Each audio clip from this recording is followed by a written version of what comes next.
Hello friends, welcome to today சமையல். இன்றைக்கி நம்ம டுடே சமையலில் ரொம்பவே வித்தியாசமான முறையில் நல்ல மணக்க சுவையான பருப்பு வடை எப்படி செய்யலான்னு தான் பார்க்க போகிறோம். பொதுவாகவே மசால் வடை அப்படின்னாலே வெறும் கடலைப்பருப்பு மட்டும் தான் பயன்படுத்தி செய்வோம். ஆனால் இன்றைக்கி இதில் 2 விதமான பருப்பு பயன்படுத்த போகிறேன். அது மட்டும் இல்லாமல் இன்னொரு பொருளும் சேர்த்து செய்ய போகிறேன். அந்த மாதிரி சேர்த்து செய்யும்போது வடை செய்யும்போது நல்ல மணமாகவும் இருக்கும், சாப்பிடும்போது நல்ல மொறுமொன்னு சுவையாகவும் இருக்கும். இது ரொம்பவே வித்தியாசமான முறையில் இருக்கும். கண்டிப்பாக ட்ரை பண்ணி பாருங்கள். இதை இப்போ நம்ம எப்படி செய்யறதுன்னு பார்க்கலாம். அதுக்கு ஒரு மிக்சிங் பவுலில் 2 கப் கடலைப்பருப்பு, 1/4 கப் உளுந்து பருப்பு, தேவையான அளவுக்கு தண்ணி சேர்த்துட்டு ஒரு முறை அலசிட்டு தண்ணி கீழே ஊற்றிடுங்க. இப்போ மறுபடியும் தேவையான அளவுக்கு தண்ணி சேர்த்துட்டு ஒரு அரை மணி நேரம் இதை ஊற விட்டுடலாம். இப்போ அரை மணி நேரம் ஆயிடுச்சு. பருப்பு நல்லா ஊறி வந்திருக்கு. தண்ணி நல்லா வடிகட்டிட்டு ஒரு பாதி மட்டும் மிக்சி ஜாரில் சேர்த்துட்டு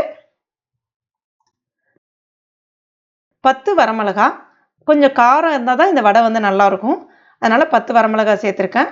கூடவே ஒரு 5-6 பல்லு பூண்டு, 1 இன்ச்சு சைஸில் இஞ்சி, 1 டீஸ்பூன் பெருஞ்சீரகம் சேர்த்துட்டு இந்த அளவுக்கு ரொம்ப மைய அரைச்சிடாமல் கொஞ்சம் கொரகொரப்பாக இருக்கிற மாதிரி பார்த்து அரைச்சிக்கலாம்.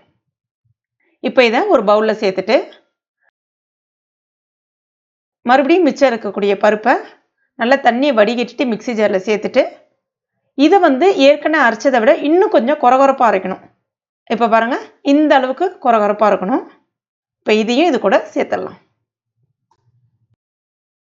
இப்போ இதற்கு தேவையான அளவுக்கு உப்பு, ஒரு மீடியம் சைஸ் பெரிய வெங்காயம் பொடிசாக கட் பண்ணிவிட்டு சேர்த்துக்கலாம்.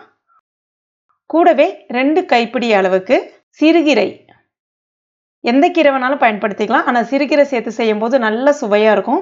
கீரையை நல்லா கழுவிட்டு தண்ணி நல்லா வடிஞ்ச பிறகு நல்லா பொடிசாக கட் பண்ணிவிட்டு அதுக்கப்புறமா சேர்த்துக்கலாம். இப்போ எல்லாத்தையும் ஒரு முறை நல்லா கலந்து விட்டுக்குங்க. அடுத்ததாக ஒரு வாழை இலையை நல்லா கழுவிட்டு எடுத்துருக்கேன். இப்போ இதில் நல்ல ஒரு உருண்டை இந்த மாதிரி அழகாக எடுத்துட்டு நல்லா மெல்லியதாக அழகாக தட்டிட்டு, ரொம்ப மெல்லியதாகவும் தட்டிடாதீங்க, இந்த மாதிரி இருக்கணும். இது வந்து கொஞ்சம் பெருசாக போட்டிங்கன்னா பார்க்குறதுக்கு நல்லாயிருக்கும், அதே சமயத்தில் நல்ல மொறுமொறுன்னு கிறிஸ்பியாகவும் இருக்கும்.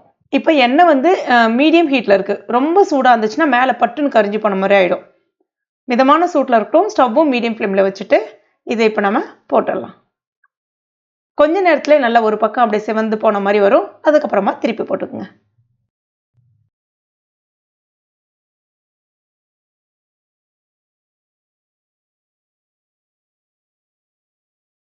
நல்ல மொறுமொறுன்னு சுவையான பருப்பு வடை சூப்பராக ரெடி ஆயிடுச்சு. நீங்களும் உங்கள் வீட்டில் கட்டாயம் ட்ரை பண்ணி பாருங்கள். ரொம்ப அருமையாக இருக்கும். நல்ல கிறிஸ்பியாக சூப்பராக இருக்கும். சாப்பிட்றதுக்கு ரொம்ப அருமையாக இருக்கும். கண்டிப்பாக ட்ரை பண்ணி பாருங்கள். அந்த கீரையினுடைய சுவை நல்லா கலந்து அவ்வளோ அருமையாக இருக்கும். இதில் நம்ம உளுந்தும் கடலைப்பருப்பும் சேர்த்து செஞ்சுருக்கிறதுனால அந்த மொறுமொறுப்பும் இருக்கும், உள்ளே லைட்டாக ஒரு சின்ன சாஃப்ட்டும் இருக்கும். அந்த இன்பிட்வீனில் சொல்லும் போது ஒரு சாஃப்ட் இருக்கும். ரொம்ப அருமையாக இருக்கும். கண்டிப்பாக ட்ரை பண்ணி பாருங்கள். ட்ரை பண்ணி பார்த்துட்டு மறக்காமல் எனக்கு கமெண்ட் பண்ணுங்கள். இந்த வீடியோ உங்களுக்கு பிடிச்சிருந்ததுன்னா லைக் பண்ணுங்கள். உங்கள் நண்பர்கள் மற்றும் ஃபேமிலி மெம்பர்ஸ் கூட மறக்காமல் ஷேர் பண்ணுங்க. மேலும் இது போன்ற டேஸ்டி ரெசிபிகளுக்கு நம்ம டுடே சமையல் இது வரைக்கும் நீங்கள் சப்ஸ்கிரைப் பண்ணலன்னா உடனே சப்ஸ்கிரைப் பண்ணிங்க. கூடவே மறக்காமல் அந்த பெல் நோட்டிஃபிகேஷன் சிம்பிளையும் ப்ரெஸ் பண்ணுங்க. தேங்க்யூ.